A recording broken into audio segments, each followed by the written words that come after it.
piro malam pertama bareng lungguh kuade mlebu kamar ngerti kentongan nang. Kentonganku gede, Cak. Wekku ku cilik. Ya kelindingan iki lho. Sing mbok ingino iki sakjane wong lanang tipemu kaya apa sih? Tipemu. Aku iki gak muluk-muluk ndolek wong lanang, Cak. Apa maneh posisi aku ya sinden. Mek ndelok sing muluk-muluk ya gak pantes. Ndelok raiku kaya ngene, ndelok umurku ya wis sakmene. Wis sing sederhana lah. Ndelok sing ganteng nyambut gaene tepak, akeh duwike, warisane akeh, omahe gedhe, aku dicukupi sandang kelawan pangan papan. Ibuke setuju kabeh, kanca-kancane mendukung. Lah iku tok sederhana. Motomu. Itu wong lanang sempurna mi. Nah, iki kon digoleki wong sakmene kae wong wedok-wedok ngono iku. Yo lain lho. Mek wong wedok-wedok ku paling butuh ganteng kae butuh donyane, mek aku yo kudu komplit. Kan iki kate rabi ta kate nyekur ora komplit barang. Yo babar aja, wong iku wedok kan ana pilihane dhewe, karakter dhewe. Mek aku ku lho soro apa sih wong cuma lanang ganteng gede dukur nyambut gaene tepak belanjane yo genah paling enggak sedina entekan 5 juta lah. Terus omahe gedhong magrong-magrong pinggir embong tandurane lombok terong, ibuke bapake dulure setuju kabeh. Wong sampai o kiamat, sampai o sikilmu pedhot. Yo gak ono sing kaya ngono. Astagfirullahaladzim, be Gusti Allah ngijabah yo ana temenan jeder. Lho alah mami iki sakno tak turutane. Mek ana temenan piye? Ana ngono gotong, wis mati 3 dina gelem akon. Brondong kok duduk tuwek, aku tuwek gak arep gawe apa nglumprukno barang bekakas gak kanggo. Brondong iku mi ya mesti. Brondong iku mi mesti tindak lae wae. Kon gak puyeng lah tambah ngene.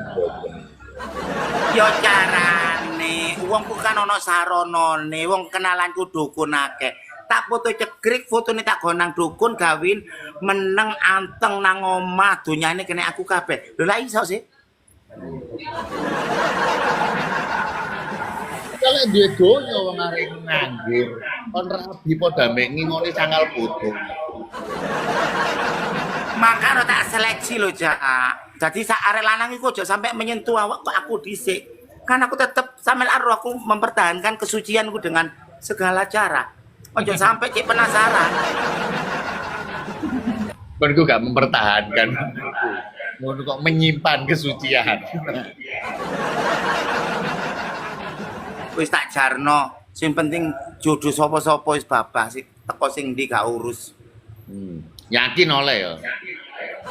Yo nggo yakin. Mek aku sih yakin, terus keluarga lanang iki yakin ta gak?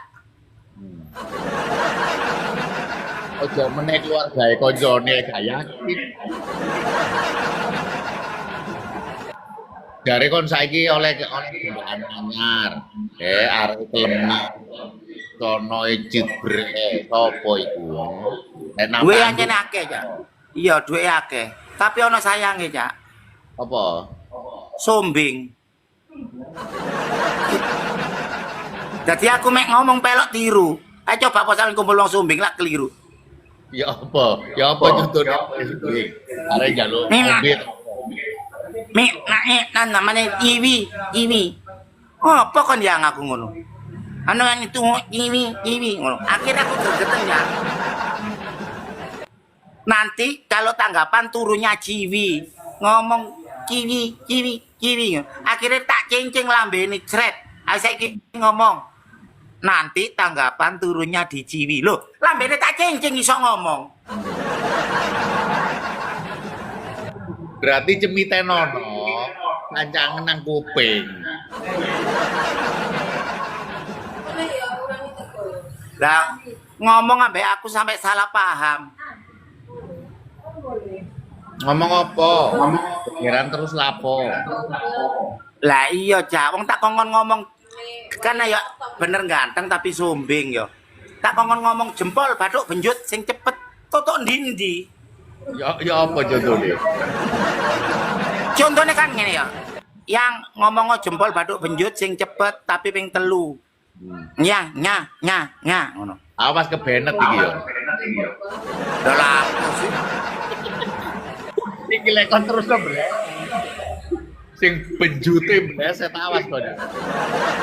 Aku wis apal. Jempol bathuk benjut, jempol bathuk benjut, jempol bathuk benjut. Aku iki mbadheki lananganku. Lah iya awakmu apal arek iku awas bleset. Sing arek apa-apa. Gak iso, aku lagi ngomong gak iso belakrak teko ndindi. Mangane aku gak seneng tak buak akhirnya. Nggonku biyen ono mi. Dadi enak-enak aku nang kangro wong teko. Ngamuk mi. Anak iku jenenge Anto. Anto iku ngomongnya. Bang, mulai aku tak gemu. Temen tak gemuki. Aku ngawak. Gepuki apa digembuki? Arek kon gemuki adane mesin ae. Temenan iku gak mulai-mulai temen tak gemuki. Iku dudu sombeng, Cak. Gemuki tak Iku cuma gemuki. iku bingseng, sombeng ambek bingseng ku siji. Apa maneh bingseng iki. Tadi aku stres, ganti aku. Ganti apa? Terus oleh apa saiki? Oleh polo. Wong desa ku ngarani polo iku apa? Sekretaris desa. Oh bayar. Mbok gak ro aku. Pokok aku nyeluhi Pak Polo. Wis kate dirapi kapan? Kalau apa tontonane ya apa rapi. Duduk dirabi aku, Cak. Nang kono kan duwe sawah tebu. Terus Nah dikira aku iso tambah coki tebu ya gak iso. Aku worong. Lah mosok ngerabi aku kate kongkon nebang tebu. lah lama bacot bune bacot sikil. Anyane jodoh iku angel, Cak. Bojo sak nggon-nggon mek jodoh iku gak.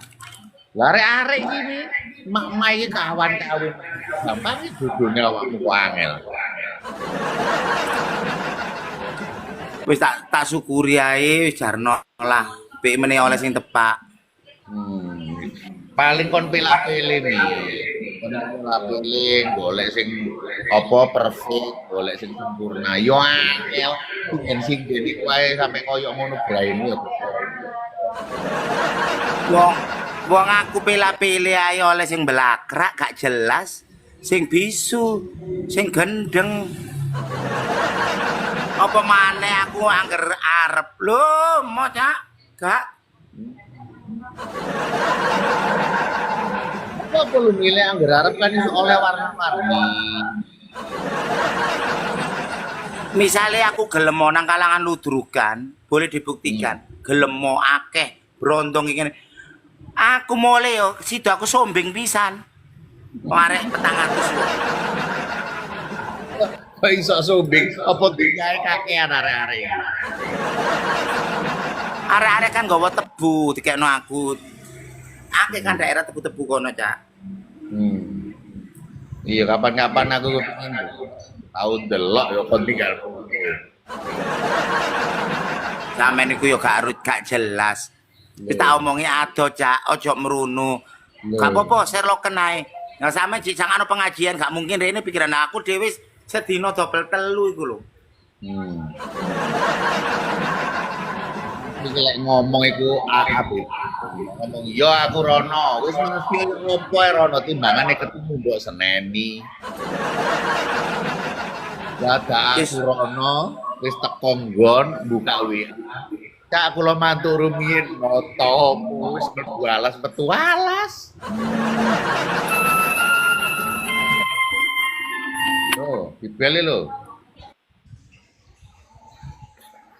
Oke, dulur-dulur matur suwun saged nongkrong mugi-mugi terhibur. Nggih, pun dilebokno ati karena ati ku gak duwe cangkem.